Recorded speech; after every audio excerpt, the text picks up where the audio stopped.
And we keep on with amazing sessions because I was saying today, this morning, early this morning, when we were introducing this event, that today we're really happy because we've got with us someone that we've been mentioning on the last 4 editions.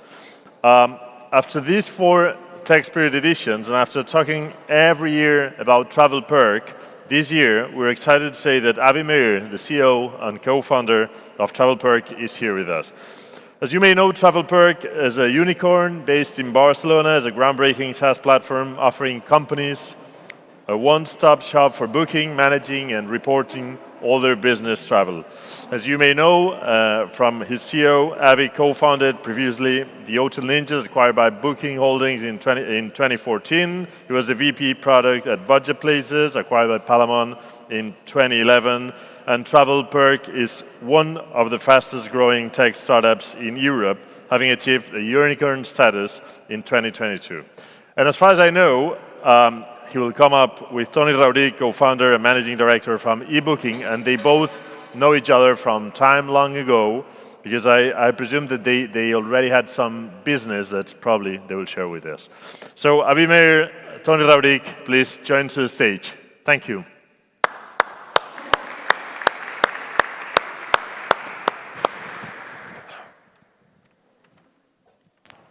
Good.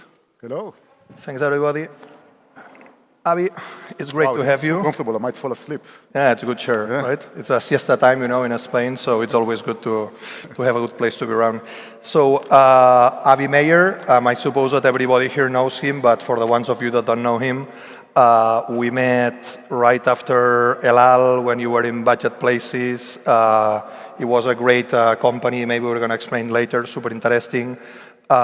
Soon after that, one friend, he was running M&A at Booking. He called me because he was acquiring Hotel Ninjas, a company that you founded. Right after Hotel Ninjas, we were talking about culture. We got a really nice dinner, and I remember that he came with some swords on the back. That's another story, maybe, with the guys from Ninjas.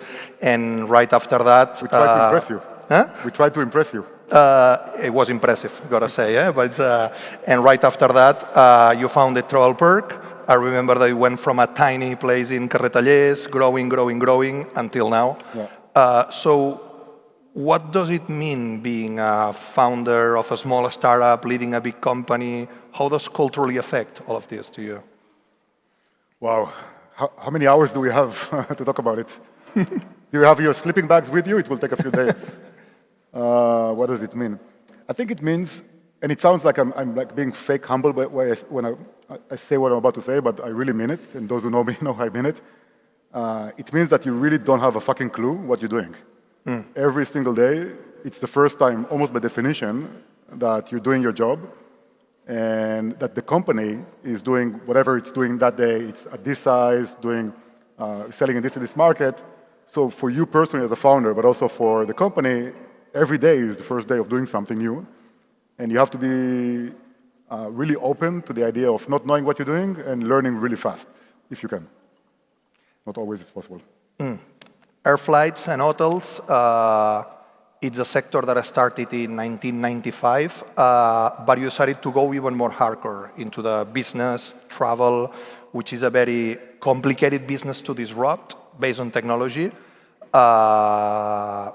How are you doing it? How does technology change the sector? Yeah, but by the way, I disagree with you. I don't think it's more difficult. I think what the real magic is B2C to me. I don't get B2C.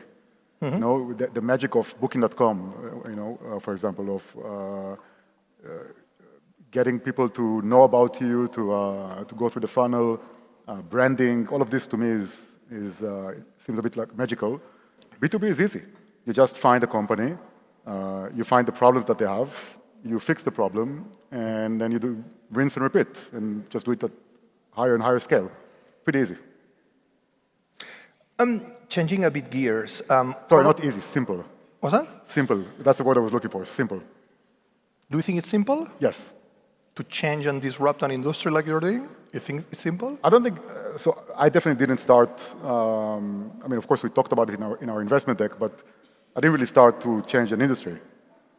You start because, at least I started because I like building stuff. And I liked the co-founders, Javier and Ron, that invited me to join them as a founder in the team. And it's pretty cool I like to code, so to code. And to sell something to one customer is awesome, and get paid $1 for the first time is awesome. So I just we went step by step and got to where we are today, and we're just at the very beginning. So I really think that thinking huge at the beginning is good for maybe investment decks, but for me in the day-to-day as a founder, I was trying to think really small early days. Getting a small, how complicated it was to get that first client? Who was that client? Oh, wow, that was very difficult. This was difficult, actually, to get the first client. We were building something a bit different. We were building a tool for companies to reduce the cost of business travel, but you didn't have to book with us. We would just give you an incentive to book cheaper. And all the CFOs that we spoke to loved it, because you tell to a CFO, hey, do you want to save 20% on your travel budget, like for free? You're like, yeah, sure. So all the CFOs said yes. We thought that we have customers because they said yes. And then we built this thing for 8 months. We raised angel money. We invested our own money. And I remember I went to meet Johanna, who's the office manager at Cantox over here by the beach. And Javi and I showed her the product that saves money. And we thought that we were just there to implement the product for her to start using it because the CFO said yes, and she's the office manager. And she looked at the product and she said, can I see the invoice? And I said, well, no, that's the whole point. We just give you a budget to book below the budget so you can save money. And the invoice is, you can ask from the hotel or the airline. They will give you the invoice. And she said, wait, my problem is that I cannot get the VAT invoice, so I cannot claim the VAT back. And the CFO chases me for the invoice, and I need to chase the hotel, and they don't speak English. And so that's my problem, invoices. And you solve another problem, which is cost. That's not my problem. So can you go away, please? And then we went away, and I told Javi, she really doesn't get it. And then I met 19 other people who didn't get it. And after 20 people who didn't get it, we realized that maybe we're solving the wrong problem. And then we had to pivot the whole company to solve her problem instead of the CFO problem because she was the decision maker. It took us like 1.5 years to get the first customer to make one booking on the platform. Because you were optimizing for somebody that was not your client? Was not the decision maker, yeah. The decision maker was her in that case? Correct. How do you find the product that is going to adapt to the client? So it was not that easy at the beginning, right? In what way? What do you mean? I mean, you need to think product-wise. You need to think about your client. Your client happened to be the CFO or the person actually using the product. Yeah, so the mistake with it is we thought that the CFO was our client, whereas the office manager was really the first persona or the first decision maker that we had to convince. CFOs play a role, but only after we go through the gatekeeper, which was the office manager. But we didn't get it. So it took us 1.5 years to get it. Yeah. Changing gears, corporate culture. What do you have to do to create a culture, especially after you are managing over hundreds of employees? You need to create a culture. Why and how do you do it? So I think culture is the operating system of your company. What I mean by it is when you don't have a process, and I try to have as little process as possible, I have allergy to process. When you don't have a process, how do people make decisions? And I think that what humans do is that they use their own values, their own core values, mostly in an implicit way, kind of behind the scenes in the brain somewhere, to make a decision. So, for example, we at TravelPerk, one of the 5 core values we have is what we call ownership. So, ownership is the idea of you think about the company as if it was your own company, which, by the way, is why everybody gets options, shares in the company, because otherwise it will be hypocritical to ask the employees to behave like owners while they are not owners. And owners think about the big picture and try to think, this is what we're trying to achieve here. This is what I can do to help. I should do that. Or maybe what I'm doing right now is completely useless, which happens in many corporates. People do jobs that they know are completely useless, but they keep doing them. And to me, it's weird, and this is not ownership. So that's the operating system. This is something that people own, internalize to make decisions. And then I think your question was, how do you build it? How do you create it? I don't think you do. Or actually, you do by hiring people. So the only way I know to create the right culture that I'm looking for is to try to identify if the person I'm interviewing shares the core values that I believe in, that are relevant for our discussion. Let's say ownership. Do you behave like an owner, or do you expect the people to tell you what to do?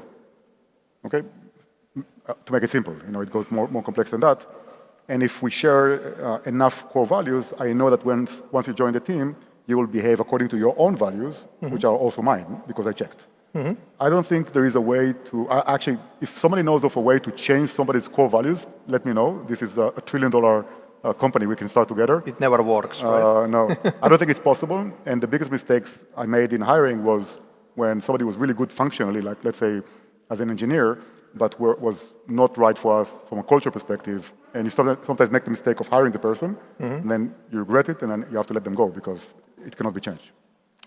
I heard that it helps a lot to do it from home, right? Like working from home, it helps a lot in that direction, right? Yeah, it's great. It's great to work. I'm a huge fan of working from home, yeah. I heard that, yeah. I'm not. Why you're not? It's very common. Everybody loves Zoom, as we all know. We love being in front of the laptop all day, so it's a... One of our investors told me in 2020, I was depressed with my product that became illegal to use. Think about it. It was illegal to use my product. You couldn't travel, so it was illegal to use my product. And my investor is super happy. He tells me, I made so many deals and I never had to leave my home, and it's great. Very high empathy. Investors are sometimes very high in empathy. And I told him, yeah, but are these good investments? He's like, yeah, of course. This is the worst. He told me recently it's the worst vintage he's ever invested in. I think that we humans are not meant to interact online. I think we can do it. I think I've been online since '93, so I'm a nerd, I'm a developer, I'm not against technology, but I don't think it's the right, I don't think it's how we evolved. It's how our brains evolved. If many people probably read Sapiens, Yuval Noah Harari, and he talks about the tribe size, the 150 people tribe size. The tribe is physical, and it's based on proximity. Everybody I asked people in the newbie introduction when they joined TravelPerk, I asked them, can you go back to the first day of school or university or a workplace where you sat next to somebody randomly and you became good friends? And you see people nodding all the time. And it's weird, right? Like you just sit next to somebody physically and you end up becoming friends. I don't think it's by coincidence. I think this is how we are wired. We are a social animal. And the cues we are getting from communication are not just Zoom, two-dimensional picture. So I deeply believe that the world will be a better place if we interact less online, especially on social media, and more in real life. And within the context of the workplace, I think we can build much better companies if we interact on a regular basis in the physical world, and not only in a pre-planned way. Let's only meet once a quarter for an offsite. I don't think it's good enough. I think we need to have serendipity in our life. The coffee machine conversation is extremely important, as we know. Learning is done much better when you sit next to somebody and you observe how they do something and you can learn from them. And I can continue for hours and hours, but I deeply believe that I don't think you can actually build a great company at scale while being remote. And I'm willing to take a bet. I've been looking for somebody who's willing to take the other side of the bet, that you just cannot. You cannot start a company. Some companies would tell me, I'm fully remote. I say, congrats, but one day you will have to not be fully remote if you want to scale and build something big. That's my opinion. So do you think you could have been a company of over $1 billion in valuation without with being remote? Would it have been possible? So to integrate the culture without being remote? I personally don't know how to. So if you know how to, great for you. But I don't think it's possible for me, no. Actually, I don't think you can, precisely. So it's like, how do you... Me neither, but I'm trying to be polite to the remote people. Because otherwise, I say remote sucks, and then I get like so much hate mail after that. So don't hate me, please, if you like remote. But it's always from Bali, for some reason. It's never from like... from a working place. From Berlin working place, So. Connected to that, and a bit more touchy, AI, it's becoming a big problem or a big opportunity. I think it's a great opportunity, but it's changing a lot in our travel industry. How is it affecting your company, and how do you think it's going to affect the whole travel industry? Yeah. for us, it's great. And I say us, I mean TravelPerk, but also wider travel industry. If you think about a lot of the, so I'll be a bit CFO-like. If you think about the P&L and the cost, the variable cost that we have in travel, it's mostly around service. Right? So I don't know if people know it, but Booking.com or Expedia or Airbnb or TravelPerk, any of these companies employ thousands of travel agents. When you change your flight on Expedia, there is a human that needs to do something on the GDS, which is like this very archaic system from the 60s that is still running in a weird way. And the underlying technology of this industry is very manual and not built for the internet age, so you have a lot of manual work. That's one point. And the second point is this word is that language. would be customer service, right? Sorry? Customer service optimization. Huh? Exactly, and this is all about language. When a customer asks the travel agent to change a flight, they speak in English or French or German, etc. So that's language. And then the agent translates that query to GDS, which is also a language, just very difficult to learn. Amadeus language. Amadeus language. They call it cryptic, Amadeus, which is, it tells you something. And AI, specifically large language models, are really good in language. So this is why this specific problem is really good to be solved with AI. So optimization of processes of customer service. Automation. Yeah. And you can see it very clearly in the gross margin. So once we started to implement AI at TravelPerk, our margin has tripled. Our gross margin has tripled from before to now. And it's largely thanks to automation. I'm not asking the travel agents to work longer hours for the same pay. This is all through automation. That's one place where you can apply. That's the best place to apply it. Okay. Yeah. Okay. What you see sometimes is if people are building for the short term, which some companies obviously do, as well as in our industry, then you see, in my view, the symptom for that in travel will be a chatbot. Yeah. Because I don't think, so if you look at companies who optimized the front end, probably in travel and porn are probably the most optimized domains on the internet. And everything was A/B tested to a very nitty-gritty kind of level. The way to search for a hotel stay or to search for a flight has been optimized to the human brain and fit and adjusted to how we think. I don't think you can make it better by making somebody chat to a bot. I don't know if you tried, but it feels way less natural than just saying from, to, dates, how many people click, and you get the results. And I don't think it actually solves the big problem to chat with the website, with Expedia, rather than do a search.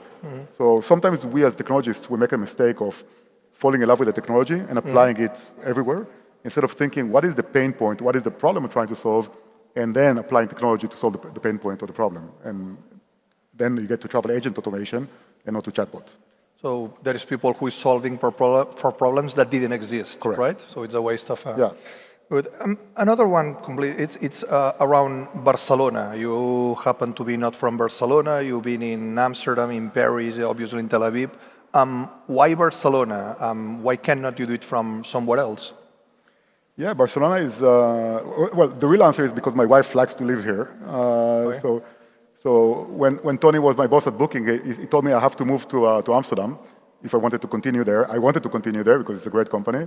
I said yes, and then I went back home, and my wife said, no. Nope, I like it here. Nobody wants to live in Amsterdam, actually. You only invited me when it was sunny and beautiful outside, so I don't know, maybe it was 1 month. Exactly, 1 month.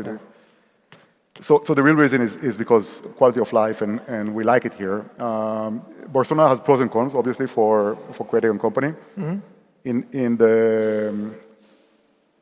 In the pros area, I think it's one of the most attractive places for talent. And we at TravelPerk, we have today 1,200 employees globally, but most of them are in Barcelona, almost 1,000 employees in Barcelona. And probably 40 or 50 different nationalities work for TravelPerk. And these are people who, in many cases, relocated to Barcelona for the job.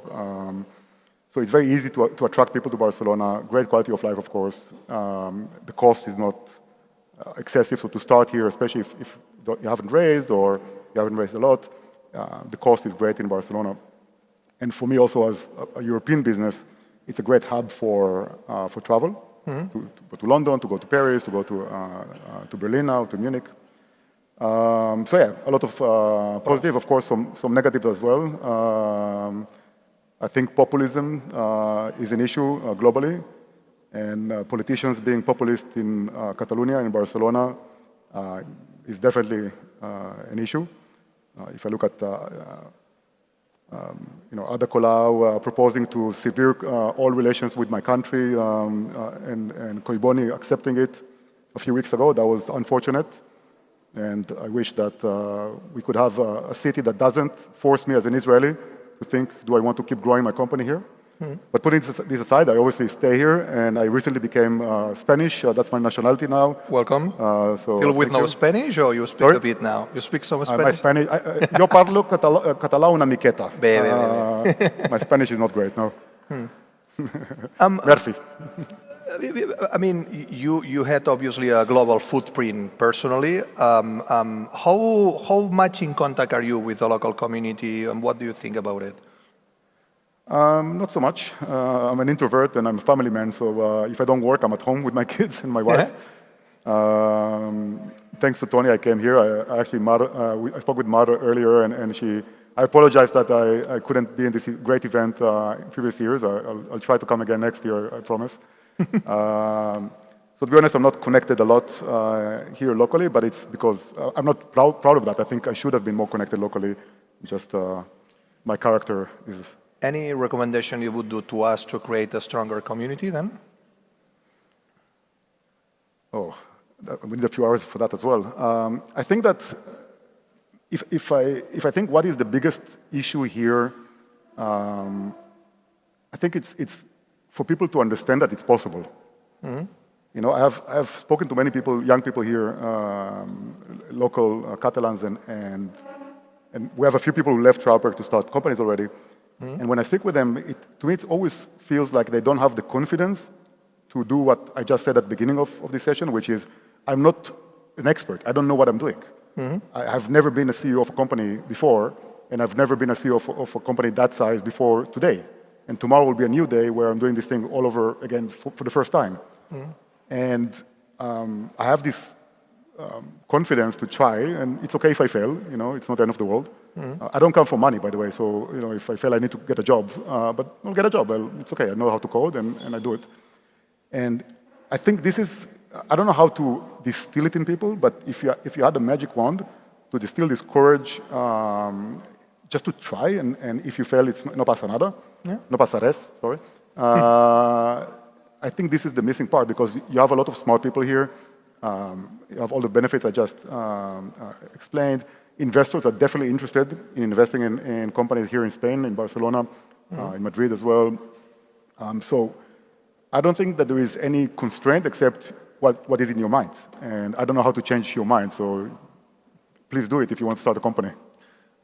Let me try to see if I understood it right. So it's like we all can do errors, but we are too afraid to commit them? I think it's our ego or something, like we're afraid to look like idiots. Maybe, yeah. And we think that if we fail, everybody will laugh at us. I think it's like a very basic human fear that we just have to fight and resist. Absolutely. Relationship with investors. Probably you raise a bit of money, as far as I know. We raised close to 500 million so far. A bit of money? A bit of money, yeah. 500 million, it's a bit of money, right? It's a lot of money, yeah. It's a lot of money. So what tips can you teach to the guys here who are trying to raise money? What did you do different or better, or what can we learn from you on raising? Yeah, raising is I don't think raising is that difficult to understand. I think it's just a very tough emotional game. Going back to the previous point, you will hear the answer no so many times. And how do you hear a no about your baby, your little startup that you know, you're betting your entire career on for now, and not take it personally? You know, how can you not take it personally? And I think this is, in many cases, people hear no 5 times and they start assuming, oh, they didn't like me because I'm Israeli, or because I'm Spanish, or because I'm a woman, or because of this. And you start convincing yourself why you will never be able to raise, instead of just saying, this is a numbers game. I need to, statistically speaking, I will get 1% yes, which means I have to get 99 no, so I get one yes. I got 5 no. I need to hurry up because it's only it's been a week now. So I need to get more no's, and I need to collect the answer no, the rejection. I need to collect rejections. If you turn it into a game where you don't take it personally and emotionally, I think it's just a numbers game. Assuming you're solving a real problem, and again, B2B is easier for me to talk about. So assuming you're solving a real problem, potential customers exist, it's a real market. And be honest with yourself. If it's not a real problem, if people don't connect as customers, don't connect to what you're building, maybe you need to pivot to do something else. So it's 99 times to hear no, when to pivot and when to say I'm gonna keep my position because it's a matter of 100. You need to be tough to that. Yeah, with the pivot, I mean, early days, just run experiments, right? So there's a great book I'm sure many people read, The Lean Startup. And this is a great playbook, I think, for the early days. It's basically a description of how you're going to run an experiment lab where you're not yet building a company, but instead you are testing your hypothesis or assumptions about the pain point, about the customer, about the willingness to pay, about your product, about ability to solve it, and just run as fast as you can to find one person who is willing to pay you €1 or their time. Saying yes is not good enough because saying yes is the easiest thing. You come to pitch to me whatever you're building, and I will say yes. It doesn't cost me anything. But then you say, okay, but you have to start paying now €10 per month. And I'm like, oh, no, €10, that's so much. So you ask for people for money or time, which is also a currency. I prefer money because it's very tangible. You know that you have a customer when they pay you money, and that's very binary. And if nobody wants to give you any money for your product, it tells you something that you need to listen. Maybe not 100. I pivoted after 20, so 100 is a bit too much. Thanks. The last one, because we probably are not gonna see you for some months or years here in Tech Spirit. So what's next for TravelPerk?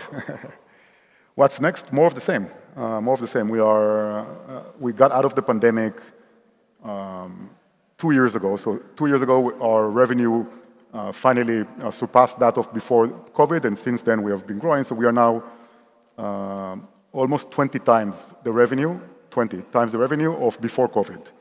So we just need to keep doing the same at a higher scale. More countries, more customers, but basically more of the same, yeah. So milking the cow every day, right? Milking the cow is a Booking.com term that we need to explain maybe, otherwise it sounds... Give it a shot? Yeah, I think, so I asked Case Colin, who was the legendary CEO of Booking.com, what he meant when he wrote Milking the Cow as a value. And he told me that it was about doing what he called the boring but important stuff before you do the fancy stuff. So when you think about AI, milking the cows is building the automation for travel agents, which is less sexy. You cannot show a bot to a journalist and get them to be excited about it. It's very deep into your stack. It automates email arriving from a customer, it's very kind of boring type of automation if you're external to TravelPerk. But this is the cow that we need to milk, because if you don't milk the cow, this is a metaphor of dairy farm. So if you don't milk the cow every day, the cow becomes sick and then you don't have a business. You don't have milk, right? You have milk and then you have a business and you're hungry. So milking the cows is about focusing on the core, important, real things, even if it's boring, every day, and getting better at it every day, improving it 1% every day, instead of the show ponies that other companies sometimes... like AI and chatbots and everything. Yes? Yeah, I think if a company has a chatbot with a name, it tells you something. Good. Avi, thanks a lot for your time. Thank you, I appreciate it. Thanks, guys. Yeah.